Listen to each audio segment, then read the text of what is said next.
Tom Bennett had seen a lot of ridiculous things in his life, but nothing topped the sight of a woman in a power suit screaming on the hood of her Lexus while his bull, Duke, nudged the car into a muddy ditch like he was herding a shopping cart. And the funniest part? She honked first. That single honk was how this whole saga began. One bad decision from Karen Delaney, president of the Willow Ridge Homeowners Organization, and suddenly she was up to her eyebrows in ditch water, her luxury car sunk, and her pride thoroughly bruised. But to really understand how it came to that, you'd have to go back a bit. Tom lived on the last piece of true farmland left in a rapidly suburbanizing town. The Bennetts had been there for 4 generations. Their place was a humble white farmhouse, a sagging red barn, and 12 acres of pasture where animals roamed free, especially Dookie, a Scottish Highland bull with horns like anchors and the disposition of a retired bar bouncer. Karen had moved into the new subdivision 2 years prior. Since her arrival, she made it her mission to run the neighborhood like a dictatorship wrapped in pastel cardigans. Karen had an authoritative gait, a clipboard that never left her side, and a permanent scowl etched onto her Botoxed face. She wanted Tom's land to either disappear or conform. But Duke didn't give a damn about suburbia. On the day of the incident, Tom was mending a fence Duke had trampled during what he assumed was a passionate disagreement with a passing delivery truck. Karen came barreling down the gravel access road she wasn't supposed to be on. It was a shared easement mostly used by delivery drivers and the occasional lost visitor. But Karen, dressed in a crisp suit and brimming with control issues, used it as her private surveillance route. Duke was peacefully grazing by the roadside when she laid on her horn a long, arrogant 4-second blast. Duke raised his head slowly like a man pulled out of a dream. Tom knew what was coming. Karen didn't. Duke trotted over, picked up momentum, and rammed the Lexus square in the bumper. The car jerked, slid sideways, and rolled nose first into the drainage ditch. Karen bailed out the passenger side, shrieking, heels sticking in the mud. Tom just stood there, hammer in hand, wondering if he should laugh, call a lawyer, or both. Unbeknownst to anyone, the whole incident was captured on a security camera Tom's nephew had installed near the gate. Within hours, the video hit the internet. It was titled HOA President vs. Country Bull, You Decide, and it blew up fast.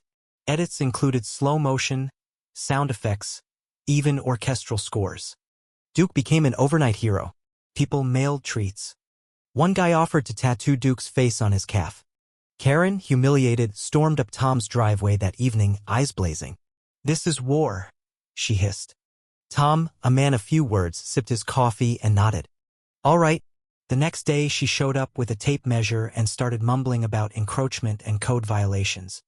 By afternoon, Tom received an official-looking letter from the HOA accusing him of harboring dangerous livestock and threatening to fine him.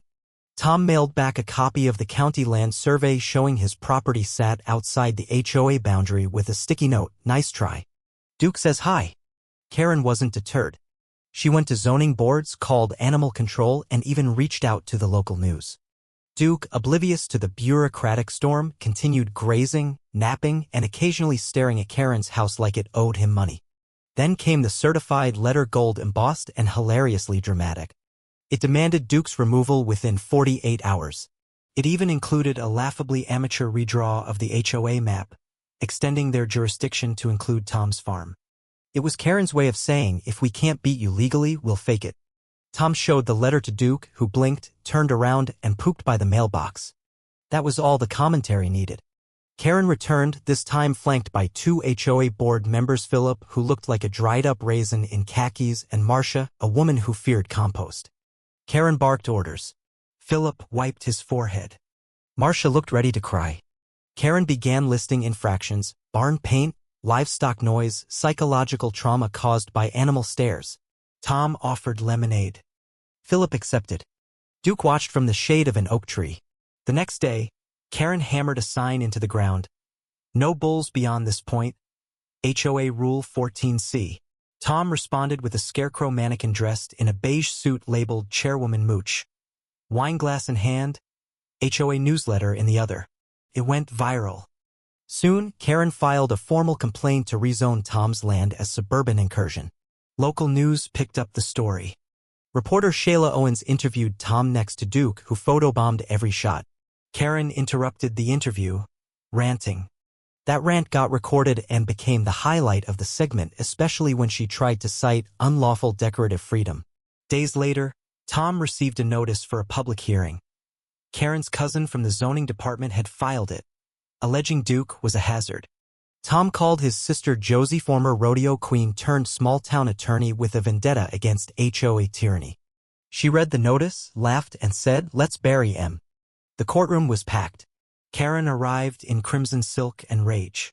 Josie wore denim with a patch that read, "Legalize hay." Karen presented a slideshow. It included a zoomed-in shot of Duke's nostril. Josie, calm as ever, cited land surveys, county codes, and played the viral video. The judge paused on the moment Karen slammed against her windshield. "Well," he muttered, "that's unfortunate." Case dismissed. Karen left without a word. Tom and Duke became local celebrities. But Karen wasn't done. Days later, signs appeared. Citizens for Suburban Order. She went rogue. Formed a fake committee. Started canvassing. But the tide turned. Neighbors Karen had bullied for years began siding with Tom. Mr. Dillard brought beer. The Stein family confessed to once hiding their gnome collection from Karen's wrath. Even Philip defected. Tom launched Operation Hoofprint. He and the kids painted Duke's hoof prints across HOA common areas. One led straight to Karen's flamingo patch. Karen retaliated with sprinklers. They sprayed a visiting state senator. Karen called it cyber harassment. The senator called it hilarious. Karen then planned a harmony barbecue.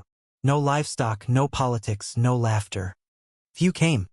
Tom held a counter-event, the Bovine Bash. Bluegrass music. Lemonade. Duke wearing a sash, power to the pasture. Then came the 4th of July. Karen illegally launched fireworks. One explosion spooked Duke. He broke the gate and trotted through the neighborhood. Chaos ensued. He eventually wandered into the clubhouse, where Karen tried to scare him with an air horn. Bad idea. Duke lowered his head and sent her flailing into a koi pond. The footage aired on the evening news. In it, Karen admitted, "I made the rules. I made the line. I don't care if it's legal." That clip sparked a neighborhood movement. Whispers became speeches. A recall vote was announced. On the day of the vote, people gathered like it was a town fair. Shirts read, "Team Duke." Buttons featured Duke in colonial garb. Karen spoke first. Stiff, defensive, rattling on about suburban decay. Tom stood next. Told the truth. That he never wanted a fight. That Duke wasn't dangerous, just stubborn. That community shouldn't be ruled by fear. Then, in a twist, he offered Karen a chance to apologize. Karen stepped up. Her apology was shaky, half-hearted. But it was something. The vote happened. 53 votes cast. 46 for removal. Karen lost. She left in silence. The new HOA president, a retired librarian named Gloria, loved wildflowers and didn't care for maps. Her first act: dissolve the livestock complaint system. Second, bring back the neighborhood pie exchange. Karen moved to a downtown condo with no pets allowed. Rumor had it she tried to start a newsletter. No one subscribed. Tom returned to quiet. Duke enjoyed apples from visitors. Occasionally, folks would stop by and ask, "Is that the bull?" He was. The bull who stood his ground. And every so often, as Tom watched the sun set behind the barn, Duke by his side, he'd think about how it all started. One honk. One bull. One suburban tyrant who picked the wrong pasture. And that, as they say, was the end of it for now.